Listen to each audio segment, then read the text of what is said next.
O cardeal Julian Herrans, de 82 anos de idade, nasceu em Baena, Espanha. Pediu admissão no Opus Dei quando estudava medicina. Atualmente, é presidente emérito do Pontifício Conselho para os Textos Legislativos e consultor de várias congregações.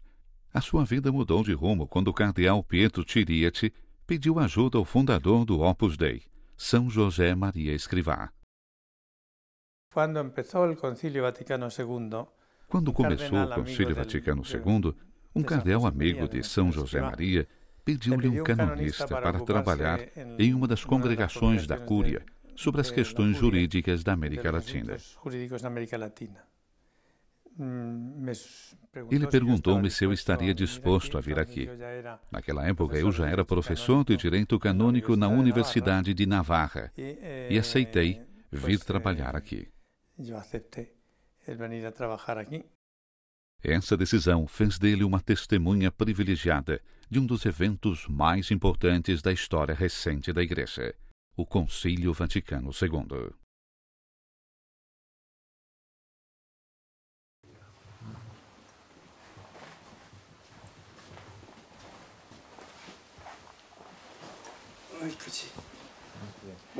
Muito bem, estamos com a Sua Eminência, o cardeal Julian Herrans. A primeira pergunta que eu gostaria de fazer ao senhor é sobre qual foi precisamente o trabalho do senhor no Concílio Vaticano II.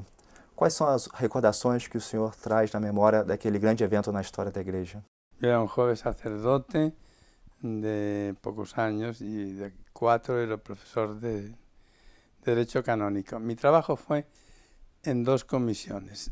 En la comisión sobre la disciplina del clero, que preparó el decreto Presbyterorum Ordinis, yo era ayudante de estudio del secretario, es decir, una especie de subsecretario. El secretario era el siervo de Dios Álvaro del Portillo, del que se ha empezado el proceso de canonización. Me nombró el cardenal presidente de la comisión, que era el cardenal Chiriaty. Y estuvimos trabajando los 3 años del concilio juntos. La segunda tarea que tuve era ir recogiendo documentos que pudieran servir para la reforma posterior de la legislación eclesiástica en una comisión que se creó, que se llamaba para la revisión del Código de Derecho Canónico. A ideia do Papa João XXIII era que o concílio fosse breve, um evento breve. Quais foram as circunstâncias que fizeram com que o concílio se prolongasse mais do previsto? Bueno, yo creo que en el concilio hubo 2 fases. Una primera fase, la primera sesión conciliar, allí había como 2 cosas que alargaron mucho, que era la falta de organización suficiente, porque era el concilio con más de 2.500 padres conciliares venidos de todo el mundo. No había tampoco una sala de prensa, es decir, una oficina de información que diera la información necesaria. Y había bastantes confusiones entre el mundo de los medios. Vinieron más de 1.000 corresponsales de prensa y televisión. Y luego al interior del concilio había como 2 tendencias doctrinales, en algunos aspectos contrapuestas, que hicieron posible que algunos textos que al principio se consideraban como ya casi muy elaborados fueran sometidos a un estudio posterior y por tanto que requería más tiempo. La segunda fase, que fueron ya el resto, los 2 años sucesivos, pues fueron gracias a la tarea estupenda de mediador intelectual que hizo Pablo VI, muy productivas, porque se fueron proclamando, aprobadas a la casi unanimidad de los padres conciliares, eran más de 2.500, casi todos los documentos conciliares. Se hablaba mucho que había una lucha entre progresistas y conservadores, y es una forma un poco simple de deducir las cosas. Había 2 tendencias, sí, una un poco extremistas, que después se consiguieron coordinar en todo aquello que de bueno las 2 tenían. Una en el sentido de fidelidad a la fe, que tenía también una visión omnicomprensiva de la tradición y que excluía una serie de reformas necesarias en algunos aspectos, no del contenido de la fe, sino de la forma de transmitir la fe. La segunda tendencia, que se llamaría la progresista, era una visión progresista extrema, era una visión de nuevas vías para el ecumenismo, nuevas vías para el diálogo con el mundo moderno, nuevas vías para la reforma litúrgica. En esas buscar nuevas vías se dañaba bastante el contenido del mensaje evangélico para transmitir al mundo. Esas dos tendencias extremas, pues dialogando con serenidad, eso llevaba más tiempo, pues se fueron poco a poco acomodando, tomando de una y de otra lo que de justo había. Y al final los documentos fueron aprobados, como he dicho, a la casi unanimidad. Quais são, na opinião do senhor, os principais ensinamentos doutrinários do Concílio Vaticano II? Se subrayan a veces aspectos que sí son doctrinales, importantes, pero muy parciales del Vaticano II. La colegialidad episcopal no fue lo más importante del Vaticano II. El ecumenismo no fue lo más importante del Vaticano II. La teología del estado de perfección o de consagración tampoco fue lo más importante del Vaticano II. La reforma litúrgica no fue lo más importante del Vaticano II. El diálogo con el mundo moderno o el diálogo interreligioso no fue lo más importante del Vaticano II. Lo más importante del Vaticano II es una cosa que está enunciada en la Constitución Dogmática Lumen Gentium, capítulo 4, en un decreto todo dedicado a eso que se llama Apostólica Mastositate sobre el apostolado de los laicos, y luego contenido en casi todos los demás documentos que no podían ignorar aquello, porque era el centro del Vaticano II, que es la llamada universal a la santidad y al apostolado. Universal hay que entenderlo, llamada bautismal a la santidad y al apostolado. Es decir, el derecho de ver que todos los bautizados tenemos de ser santos, es decir, de acomodar nuestra vida a las exigencias del Evangelio, del mensaje de Cristo, y de ser apóstoles, de difundir en el mundo el mensaje de salvación que Dios encarnado, Jesucristo, ha traído. Eso es lo más importante. Si me pregunta cómo se está notando esto en la realidad de la vida de la Iglesia, le diría que se está notando poco, a nivel real, a nivel de comportamiento de los laicos en las vidas ordinarias, y ningún laico se va a ofender por eso, porque en grupos muy selectos sí. Minorías, son las minorías también las que realmente fecundan, ¿no? Pero yo espero que con el tiempo esa minoría pase a ser mayoría, como ha pasado con muchos concilios, de la teoría a la práctica de pasar tiempo. Y el Señor se ocupa de suscitar santos e instituciones que hagan realidad en la vida de la Iglesia lo que antes era solo teoría para ser explicada en las clases de teología de los seminarios o las universidades o para hacer tesis doctorales. Eso está pasando con la llamada universal a la santidad del apostolado. Se han hecho muchas series doctorales, se habla mucho, se hacen también llamadas muy genéricas, pero el que el cristiano tome conciencia de que ser cristiano no es una cosa de anágrafe o de tradición familiar, o de decir, pues esto como yo podía ser partidario de un equipo de fútbol o del otro. Es una configuración ontológica que transforma de la persona que está pues lejos de lo divino, aunque ha sido creada, con el bautismo adquiere la condición de hijo de Dios, heredero del reino de los cielos, capaz de participar por la acción del Espíritu Santo en la misma vida divina. Y le nace derecho de ver, de recibir ese mensaje divino, hacerlo carne propia y difundirlo. Eso es lo que hicieron los primeros cristianos, por eso cambiaron la sociedad y el mundo. Pues hay que volver a ser primeros cristianos porque la sociedad que tenemos que cambiar en gran parte es tan pagana e materialista como era la del Império Romano. Muito bem, muito obrigado. Então, a interpretação do concílio não é uma questão somente acadêmica, mas também de vida da igreja, não? Alguns historiadores dizem que em geral, um concílio começa a ser aplicado depois de 50 anos, não? Então, o Concílio Vaticano II está para cumprir 50 anos da sua conclusão. Então, o senhor nos diria que essa seria a principal mensagem do Concílio Vaticano II, que nós, sacerdotes jovens, devemos levar adiante na igreja, a chamada santidade? Sí, en ese sentido, el Concilio Vaticano II se empezó a aplicar antes de que el concilio fuera una realidad. ¿Por qué? Porque el Señor había suscitado alguna institución antes del Vaticano II que estaba ya difundiendo la llamada universal a la santidad y al apostolado.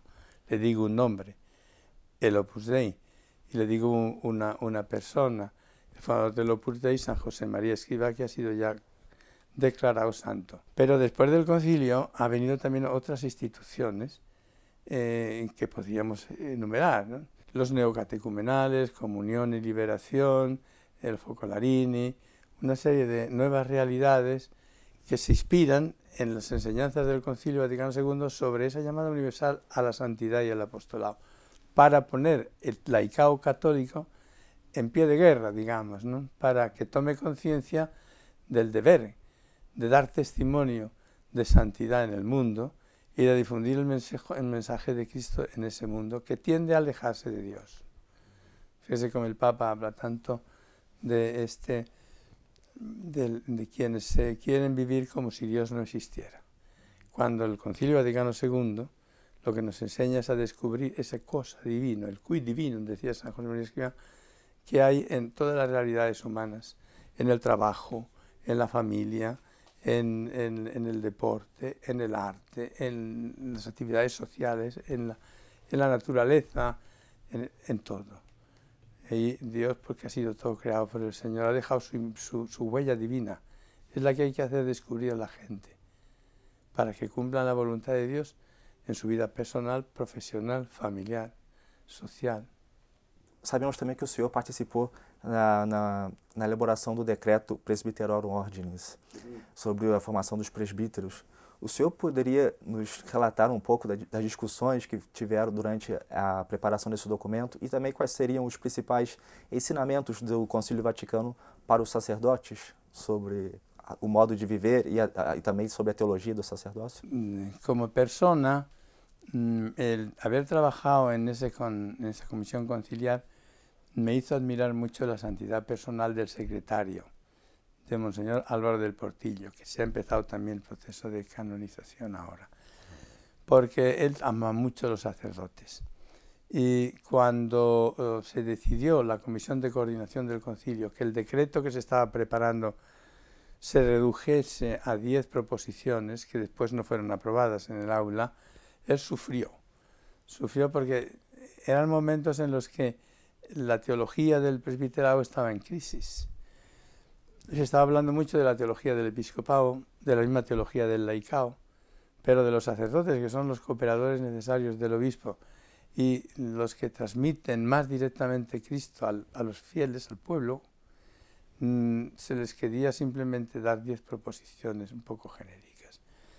Entonces se movió mucho por ese amor que tenían los sacerdotes, y hablando con el presidente de la comisión, cardenal Chiriachi, con el relator en el aula, en San Pedro, que era el arzobispo de Reims, Monseñor Martí, después fue arzobispo de París y presidente de la Conferencia Episcopal Francesa, se hizo un expuesto en el que se decía, sintéticamente, si no nos alargamos, esto no es una clase de teología, que era necesario precisar bien la identidad sacerdotal, porque había teorías contrapuestas que estaban atomizando una cosa tan clara como es esa configuración ontológica del sacerdote a Cristo, único y supremo sacerdote.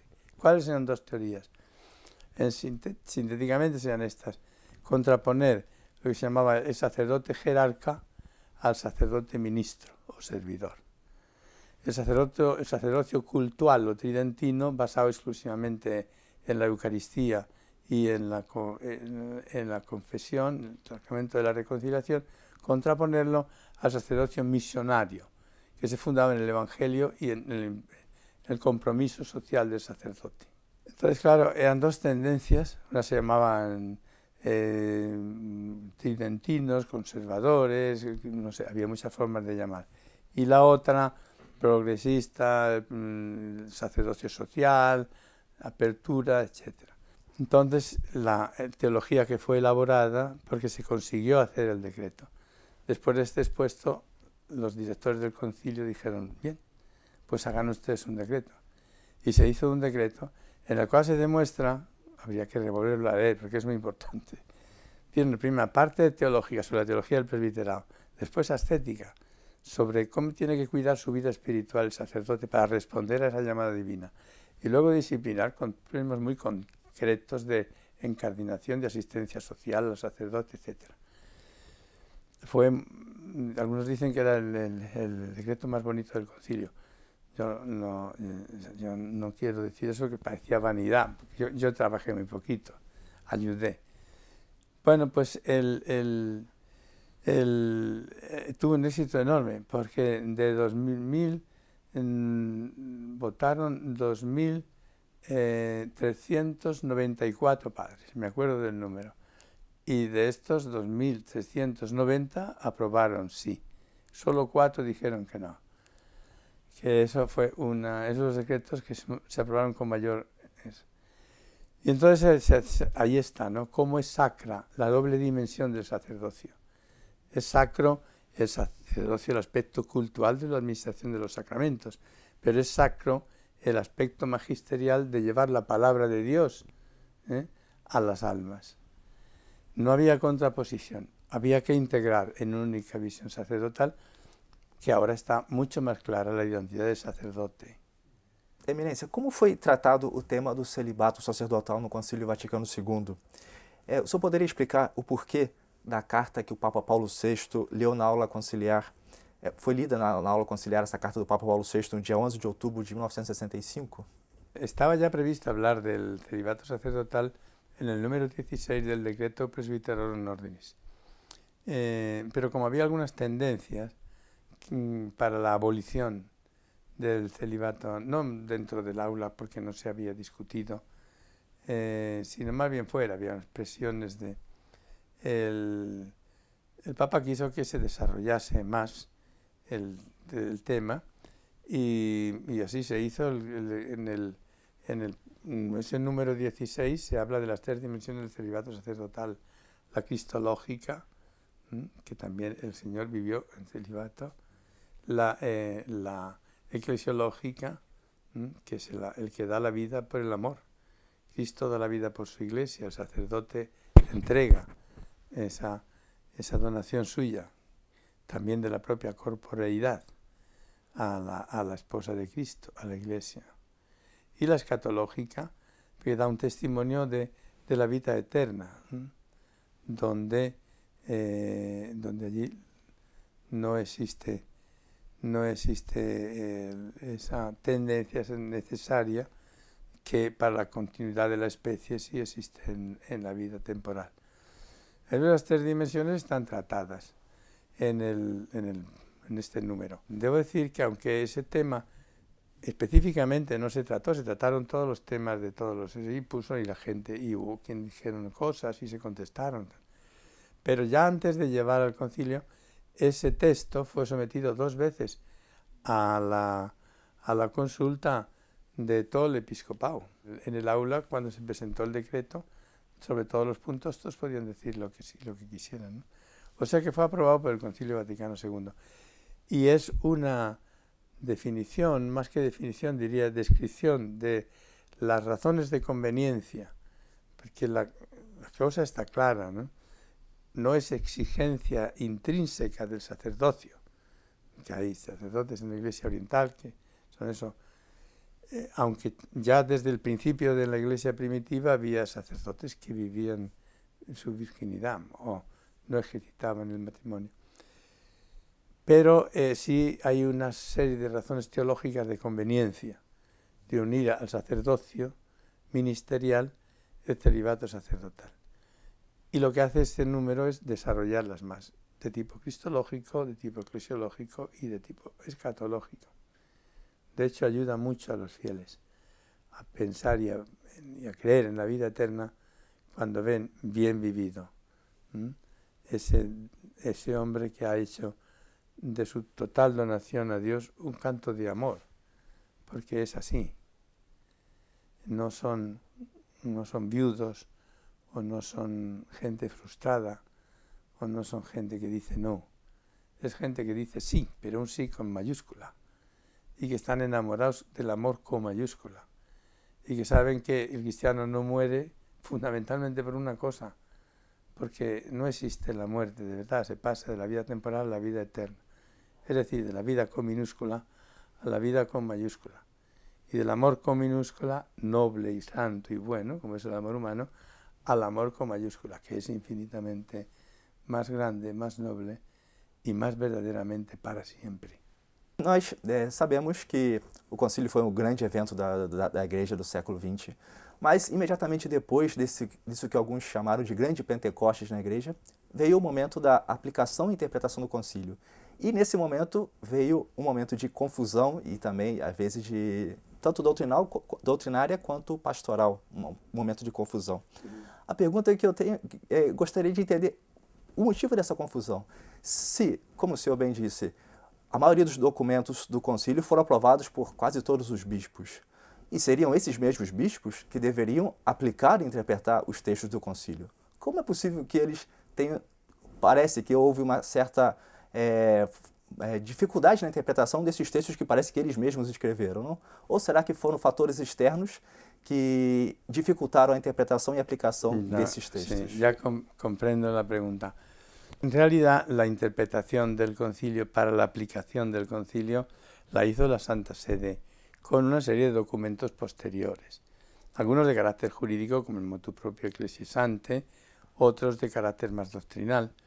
¿Sabes? Hubo una interpretación como tiene que hacerse, ¿no? Yo como jurista veo el legislador es el que tiene el deber y el derecho de interpretar la ley que él ha hecho.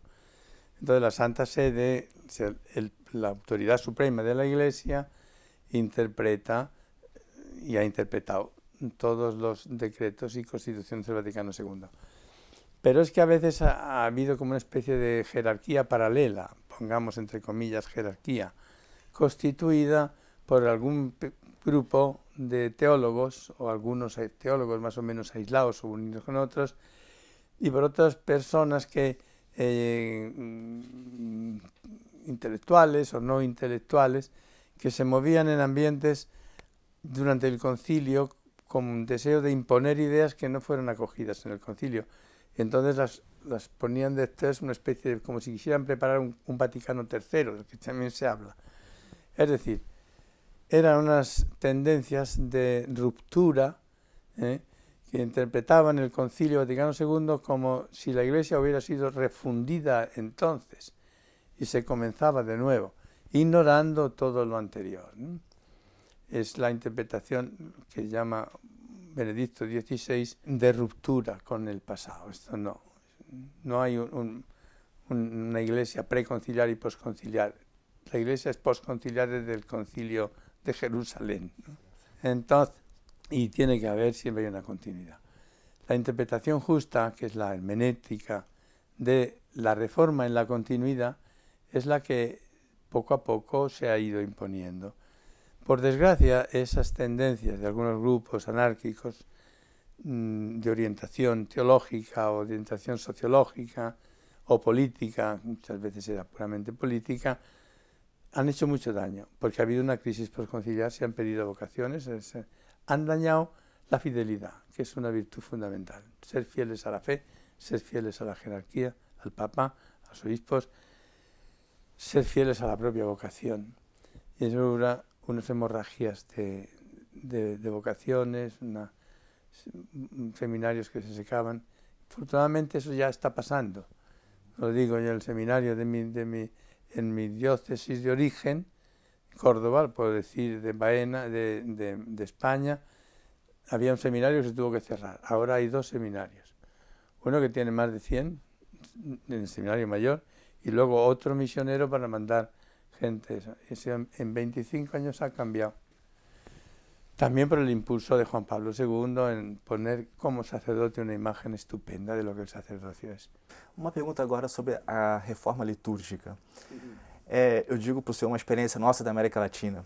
As ideias populares que temos ali no nosso continente é que o Concílio Vaticano II foi excelente porque fez 3 coisas. Aboliu o latim, aboliu o canto gregoriano e modificou a posição do altar na hora de celebrar a missa. Mas quando vamos a Sacrosanto Concílio, vemos que esses 3 pontos não estão presentes ali, não? Então, o senhor poderia nos esclarecer realmente qual foi a intenção do concílio ao reformar a liturgia? Qual era a intenção dos padres ao pedir essa renovação dos textos, das normas litúrgicas? E como o senhor valoraria a evolução litúrgica posterior ao concílio? Son muchas preguntas. En síntesis, se podría decir que el concilio, en la reforma litúrgica, lo que ha querido es hacer participar más el pueblo en las ceremonias litúrgicas. No es una sola presencia. Antes se decía escuchar la Santa Misa. No se trata de escuchar, se trata de participar en la Santa Misa. Y no solo participar en el diálogo con el sacerdote que preside, y que preside es Cristo, pero en fin, el ministro que está celebrando la Santa Misa, sino también llevar la propia vida al altar. Y para eso pues se toman una serie de disposiciones que hay que interpretar equilibradamente. Pues el uso de la lengua vernácula para que también las lecturas pudieran ser bien entendidas, ¿no? No eliminó el gregoriano de ninguna manera, ¿no? Pero quizá abrió más a la posibilidad de que se introdujesen otros instrumentos, como podrían ser las guitarras o las maracas, dentro de la celebración litúrgica, para que la alegría del pueblo y el folclore popular no se vieran como una cosa opuesta al culto divino. Allí hay también un quid divino, ¿no? Una cosa divina que se puede, si hay belleza, incorporar. No haciendo cosas chabacanas, porque eso quita peso a la seriedad litúrgica, pero sí que pueda contribuir a la alegría. El culto a Dios es una cosa, todo lo más lejano de una cosa triste o seca o fría. No, tiene que tener el calor del hijo que da gloria a su padre, que canta a su padre y a su madre, porque los ve llenos de belleza, de bondad, fuente de luz. Eso es lo que se ha pretendido. Como siempre pasa, a los extremistas es un problema del que hay que estar siempre atentos, porque entonces era la conversión de la toda escena, es como una especie de merienda de amigos, la misa, no. Hay escena, sí, pero sacrificio también, ¿no? Tiene que quedar muy claro que aquello es Cristo, sacerdote y víctima. El sacerdote está en el lugar de Cristo, no es un actor. Pues esto es lo que se está corrigiendo, también como en otras cosas. Poco a poco hay se han hecho cosas en nombre falso de la reforma litúrgica, ¿no? Se han hecho algunas cosas que después ya se han ido corrigiendo. De modo que ahora y se ha ido corrigiendo sobre todo en un aspecto que es el más importante, el culto a la Eucaristía, en todos los aspectos de adoración que tiene el culto divino, especialmente, claro, en las funciones eucarísticas, y ese mayor respeto a la presencia real del Señor en la Eucaristía. Todo eso que da tanta dignidad sacra al culto. Muito bem. O Papa Bento XVI, na sua última carta aos seminaristas, disse que os seminaristas e os sacerdotes devem aprender a amar o direito canônico. O senhor trabalhou muitos anos da sua vida com o direito canônico. O senhor poderia nos dizer quais seriam as influências do Concílio Vaticano II na legislação canônica, especialmente no novo Código de Direito Canônico, que o senhor também ajudou na elaboração? Sí. Yo quisiera decir primero una cosa, y es que lo que más repite para los seminaristas, Benedicto XVI como los demás, es que tienen que amar a una cosa solo, sobre todo, a Cristo. Tienen que enamorarse de Cristo como lo está Él, ¿no? Pues con todo el fervor y el ardor del amor humano elevado a la máxima potencia, que es que se está amando ese amor con la mayúscula, que no tiene límites, ni de tiempo, ni de intensidad, ni de fidelidad, ni de capacidad de venir a buscarte. La pregunta ya más concreta era qué consecuencias del Vaticano II ha habido en la legislación eclesiástica. Muchas. De hecho, hemos rehecho toda la legislación eclesiástica. No, naturalmente, con la ruptura respecto a lo que no se puede romper, porque son leyes que positivizan disposiciones de derecho divino. Pues se basa en los sacramentos no los cambian las leyes, se organizan para defender y para celebrarlos. Pero yo diría que sobre todo en dos puntos, para no extenderme. Estos puntos son, la llamada universal a la santidad del apostolado. En el nuevo código usted encontrará muchos estatutos jurídicos de las diferentes clases de Cristo Fideles. El nuevo derecho de la Iglesia tiene una figura central que es el Christi Fideles. ¿Qué quiere decir? El cristiano que por el hecho de serlo adquiere una dignidad extraordinaria de hijo de Dios y heredero del reino de los cielos, y por tanto una serie de derechos y deberes. Unos son básicos, a los cuales se pueden añadir por otras vocaciones posteriores derechos y deberes que nacen del ser sacerdote, o del ser religioso, o de contraer matrimonio. Pero está la base. Entonces está positivizado en el nuevo derecho todos esos derechos y deberes que nacen de los sacramentos que se reciben. En primer lugar, el bautismo, que prepara los demás sacramentos. Esa es la reforma más importante, a mi modo de ver. Luego hay reformas de tipo estructural. Por ejemplo, las conferencias episcopales no figuraban en el derecho anterior. Luego hay unos organismos de ayuda al gobierno diocesano, el Consejo Episcopal, el Consejo Pastoral, el Consejo Económico, y unas estructuras nuevas que han surgido, o pueden ser los ordinariatos militares o las prelaturas personales, incluso después del concilio, por aplicación de las mismas leyes del conciliares sobre la estructura eclesiástica, administraciones apostólicas personales, hay una en Brasil. Esas reformas litúrgicas son importantes, esas reformas jurídicas de estructuras, porque dan una movilidad grande a la pastoral de la Iglesia. Hoy día es todo movimiento, ¿no? Hay un aspecto global que no es solo, digamos, de tipo financiero, de transmitir de un lugar a otro, o noticias o dinero, sino también a la evangelización, porque la gente duerme en un sitio y trabaja en otro, y hay que ir donde están los seres a los que hay que evangelizar. Uma última pergunta. Podemos dizer que nos nossos povos, no Brasil e na América Latina, Maria, a figura de Nossa Senhora, é o centro da nossa identidade. Vemos que em todos os povos da América Latina há uma grande devoção a Nossa Senhora, e também porque ela apareceu nos diversos países, e quase sempre como Imaculada Conceição, que também foi uma, digamos, uma afirmação implícita do Concílio de Trento, não? Parece que ela aparecendo na América Latina veio para confirmar o ensinamento do Concílio de Trento. Podemos dizer também que essa devoção que há na América Latina por Nossa Senhora, pela Mãe de Deus, é uma forma de nos preparar para receber os ensinamentos doutrinários do Concílio Vaticano II, especialmente da sua eclesiologia e a sua doutrina mariana? Sí, ciertamente sí. Y también yo diría, y para la nueva evangelización que hay que hacer, en América también, ¿no? La Virgen es la portadora de Jesús, ¿no? La evangelización en América la ha hecho la Virgen.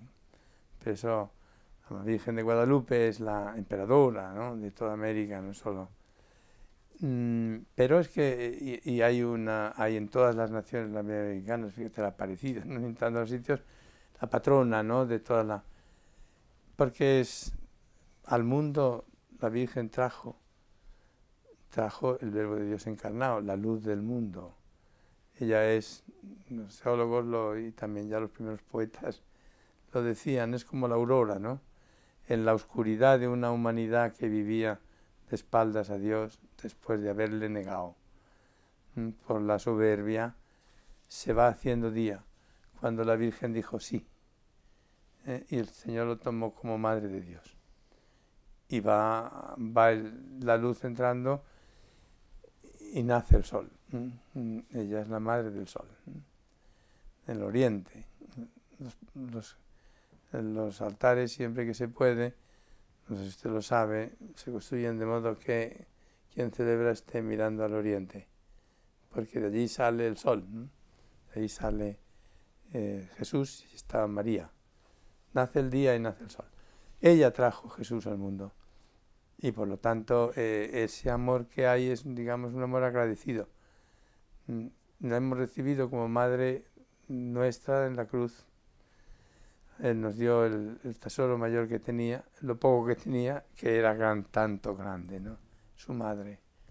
Entonces nos trata como madre, y es muy bueno que ese amor que se tiene no solo tenga el sentido y la profundidad del amor filial, sino del sentido que tenemos de pensar que no podemos prescindir de la protección de la madre, o de la luz de la madre, o de las explicaciones que la madre da del mundo, tratando a la Virgen como el niño que abre los ojos a la realidad del mundo. Es a través de lo que la madre le explica, cómo se ve lo que es peligroso, lo que puede hacer daño, lo que es bueno, lo que se puede comer y lo que no se puede comer, por dónde hay que atravesar la calle, bien cogidicos de su mano. Los hombres más fuertes, como Juan Pablo II, que era, dicen que es el papa más fuerte que hemos tenido, como deportista, era al mismo tiempo el más tierno, el que más vivió siempre agarradico de la madre de su madre. Yo soy todo tuyo. Entonces por eso tuvo toda la fuerza que las madres saben transmitir a los hijos. No sé, más no te puedo decir porque queréis vosotros a la Virgen más que los europeos. Menezes, lhe agradecemos muito de coração. Seguramente essa entrevista será muito valiosa para todos os sacerdotes que estão acompanhando do Brasil e também para todos os povos da América Latina que acompanharão essa entrevista. Agradecemos muito de coração e pedimos que o Senhor reze sempre por nós também. No, gracias a mí, no, agradecer al Señor que nos ha regalado el Concilio Vaticano II, tantas instituciones y personas santas que nos iluminan. Nos hemos olvidado de una cosa y aprovecho ya para decirla. Rogar que recéis mucho por el Santo Padre. Es un deber, estábamos hablando de amor filial, ¿no? Amor a la Virgen, amor al Papa. El Señor ha dado, esto no sé si nos damos cuenta, pero antes te lo decía y te lo confirmo ahora,